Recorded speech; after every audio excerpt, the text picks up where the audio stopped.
Welcome to Storytime with Texas Red. I'm Paul Halperin, also known as Texas Red, and I'm going to tell you another one of my true stories. The title of this story is Seymour to Scottsdale, or What Happened to Texas Red and the Heartbreakers. First, I want to add some background. I constantly hear something my former editor once said to me, and it always kicks my ass when I tell stories that aren't politically or socially acceptable. Stories about things I've done and the choices I've made that have zero rational explanation. She said to me, "The truth is, you're an anti-hero for those who know and love you, but for those who don't know you, they would just see you as a one-dimensional, amoral hedonist." Truth is, hedonism was always a part of my story. Over the years, I've talked with a lot of guys who admitted the main reason they played music was to meet women. These stories are from my life a long time ago, a time before I had 38 years of sobriety from alcoholism and drug addiction, a time before I had accepted my bipolar diagnosis, a time when society was very different and wokeness was not the norm. I devoted the entire episode 6 to my mental health crises 40 years ago. While some of my stories are shocking, outrageous, and even funny, I want these stories to be living proof that regardless of how far off the rails a life has gone, recovery is always possible. I can't tell you how many crazy choices I made in the stories in this episode. All I could come up with is, seemed like a good idea at the time. But first, people ask me about the name Texas Red. In 1972, after my drinking and belligerent attitude got me fired from a job my brother-in-law got me as a retail furniture salesman in Shively, Kentucky, a suburb of Louisville, I thought I could make a living playing and singing with my acoustic guitar. I managed to do some open mic nights and duo gigs with the female club owner at a bluegrass club in my neighborhood. I met other like-minded musicians, and I decided to start a blues band. I thought everyone should have a nickname, and if you didn't have one, the group could give you one, or in my case, I gave myself one. I was from Texas, and I had red hair as a kid, so I became Texas Red. 50-plus years later, that nickname has stuck. On occasion, I've been asked if the name came from the Marty Robbins song Big Iron, in which the Arizona Ranger kills the notorious outlaw Texas Red in a gunfight. I named my 5-piece blues band Texas Red and the Heartbreakers, spelling heart H-A-R-T, an homage to a family surname. In the span of a year, the band, comprised of 2 guitars, bass, drums, and harmonica with me on vocals, became popular in the clubs in Louisville. And through the Allman Brothers Syndicate, we were booked to open for the Isley Brothers at the Macon Coliseum in Macon, Georgia on April 6, 1974. I've told the story of our band trip to Macon in episode 3 entitled A Brush with the Law in Macon. The Macon story is an insight into my close friendship with Charlie, our lead guitar player. After our trip to Macon, Charlie and I believed there was only so far the band could go in Louisville. Charlie was a brilliant guitar player, an all-around co-conspirator and badass, and he and I decided to take a trip to Austin, Texas, where the music scene was in high gear. We drove Charlie's Ford Econoline van to Austin, and in short order, we leased a 5-bedroom house on Lake Travis with a pool and a houseboat. Based on the band's reputation and the gigs we just had in Macon, we managed to book gigs in a couple clubs and were really excited to tell the other band members about our future in Austin. We immediately called the guys in Louisville and said we had the perfect setup to take Texas Red and the Heartbreakers to the next level. We were shocked at their response. The 3 guys in Louisville flatly said they weren't going to move to Texas. And no matter how much we explained the opportunity, they refused. They weren't leaving Louisville. We told them about the scene in Austin, the house on the lake, the pool, the houseboat, and the gigs we already had booked. Though Charlie and I took a risk and made a move that could have launched the band, the other band members knew there was a serious problem. My drinking and drug use was out of control, and Charlie and I together was a volatile combination. Charlie was the former president of the Louisville Outlaws biker gang, and when we were together, I imagined I was a badass biker like him. The guys knew about the incidents after the Kentucky Derby on May 4th, 1974. First, the street fight we got into that Charlie ended in a matter of seconds, and then a few minutes later, when the Kentucky State Police physically threw my belligerent ass out into the middle of an intersection. When we hung up from that long-distance phone call with the three guys in Louisville, it was the end of Texas Red and the Heartbreakers, version 1, 1973-74. Charlie and I needed a gig, and we weren't going to work with our former bandmates after they abandoned us over the Texas trip. We returned to Louisville, and through a friend, Charlie got us a gig playing with Bobby Day at the Walton Hotel in Seymour, Indiana. Though this was a lounge gig, and not our style at all, it was Bobby Day, the guy who recorded the famous 1958 hit, Rockin' Robin. I remember it was a huge hit on AM radio when I was a kid in San Antonio. Charlie and I packed our gear, including the new band outfits we bought, and drove the van to Seymour. When we got to our shared room at the Walton Hotel, we knew we had hit a new low in our careers. Not only did we share the room with each other, but we shared it with a family of cockroaches. We immediately went to a nearby package store and each bought a half pint of Gordon's gin. Gin would be our recipe for dealing with our new situation. The Walton Hotel was an old hotel with a notorious reputation as a brothel, though I didn't actually see any prostitution.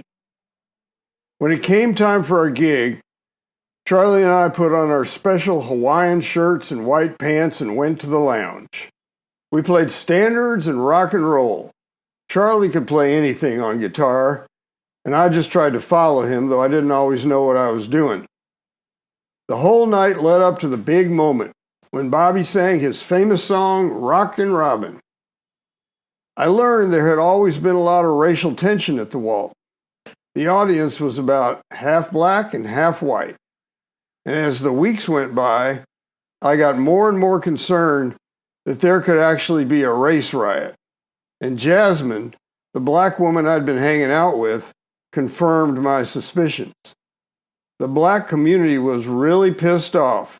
And one day, when I was at Jasmine's house, I found out why.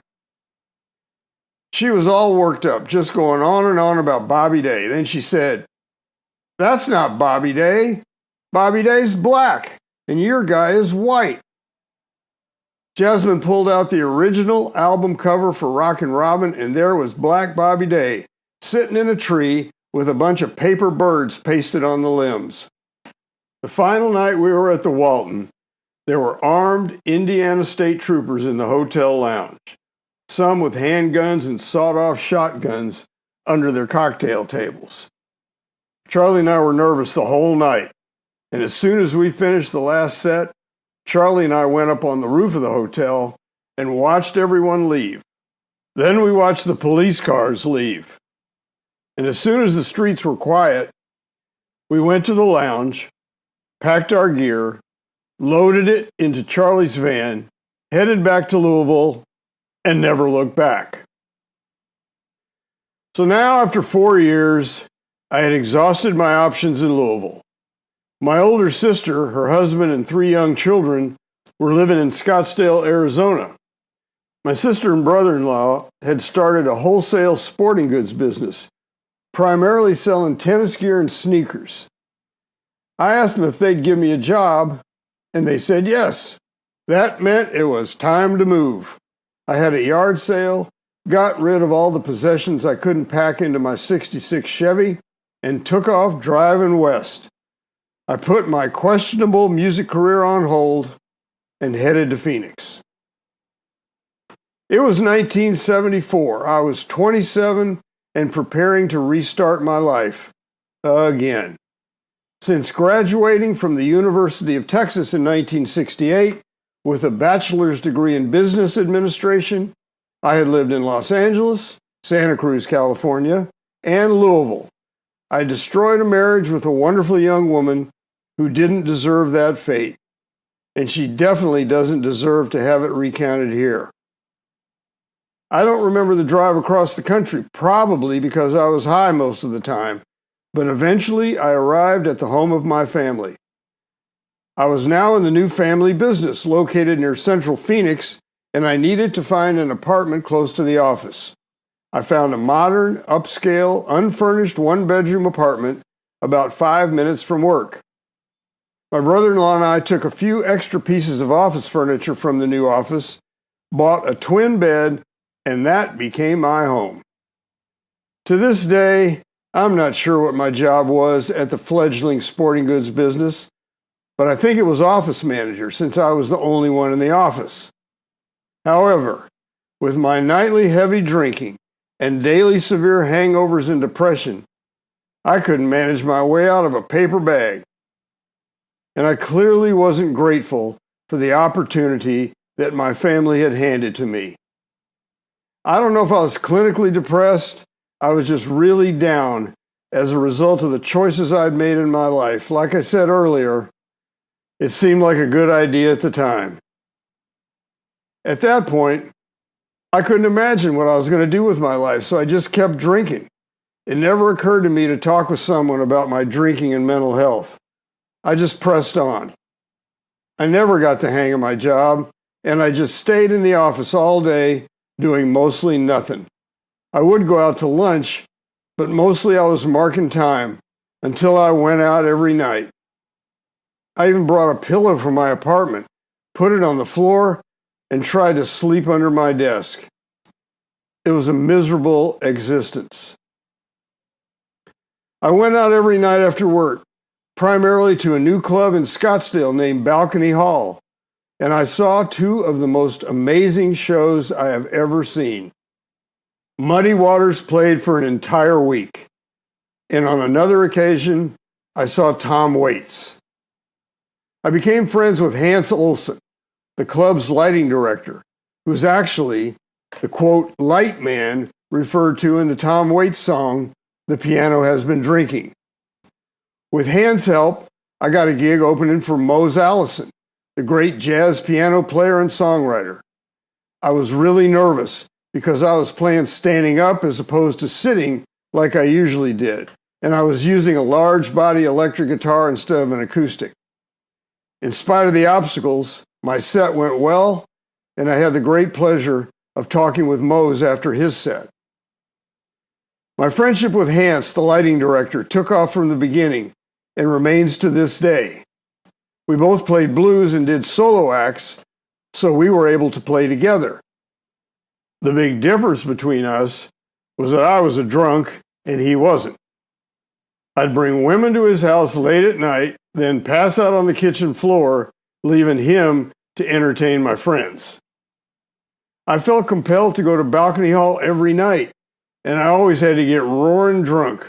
One night, I took a few white crosses, known as truck driver speed, and I was so jacked up from the speed that despite how much I had drunk, I passed the Phoenix Police roadside sobriety test when I got pulled over on my way home.